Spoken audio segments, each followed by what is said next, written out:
میرا تو سب کچھ میرا نبی ہے، میرا تو سب کچھ میرا نبی ہے، وہ میرے اندر کی روشنی ہے۔ اللهم صل على محمد وعلى آل محمد كما صليت على إبراهيم وعلى آل إبراهيم إنك حميد مجيد۔ اللهم بارك على محمد وعلى آل محمد كما باركت على إبراهيم وعلى آل إبراهيم إنك حميد مجيد۔ بسم اللہ الرحمن الرحیم۔ السلام علیکم۔ میرے چینل نینا جیمز میں آپ سب کو بہت خوش آمدید۔ میں اللہ پاک سے دعا گو ہوں کہ اللہ پاک آپ کو ڈھیروں خوشیوں سے نوازے، آمین۔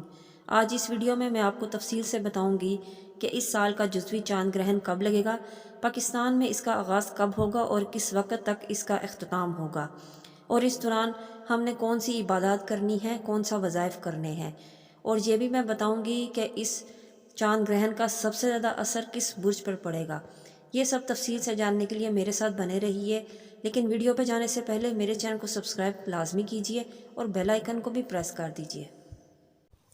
سال کا جزوی چاند گرہن 19 نومبر 2021 بروز جمعہ کو ہوگا۔ گرہن کا آغاز 11:02 پر ہوگا۔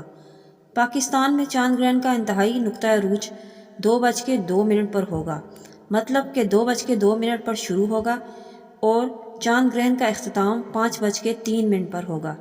گرہن کا کل دورانیہ 6 گھنٹے تک ہوگا۔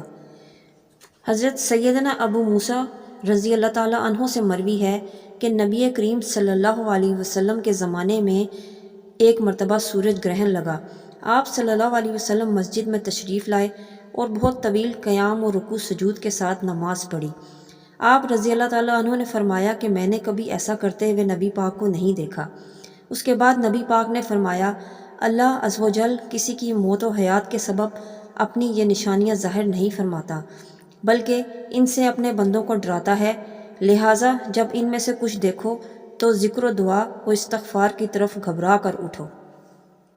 سورج گرہن کی نماز سنت موقدہ ہے اور چاند گرہن کی نماز مستحب ہے، مطلب جب تیز آندھی آئے یا دن میں سخت تاریکی چھا جائے یا رات میں خوفناک روشنی ہو یا لگاتار کثرت سے بارش برسے یا بکثرت اولے پڑیں یا آسمان سرخ ہو جائے یا بجلیاں گریں یا کوئی طاعون وغیرہ یا وبا پھیلے یا زلزلے آئیں، ان سب کے لیے 2 رکعت نماز مستحب ہے۔ نماز خسوف، چاند گرہن کے وقت 2 رکعت نماز پڑھیں۔ دونوں رکعتوں میں سورہ فاتحہ کے بعد قرآن حکیم کی جو سب سے زیادہ لمبی صورت یاد ہو پڑھیں۔ نماز پڑھنے کے بعد قبلہ رخ بیٹھے رہیں اور چاند گرہن ختم ہونے تک توبہ استغفار میں مصروف رہیں۔ یہ نماز بغیر جماعت کے پڑھیں۔ اس دوران زیادہ سے زیادہ خوف الہی اپنے دل میں پیدا کریں، اللہ تعالیٰ ہر چیز پر قادر ہے۔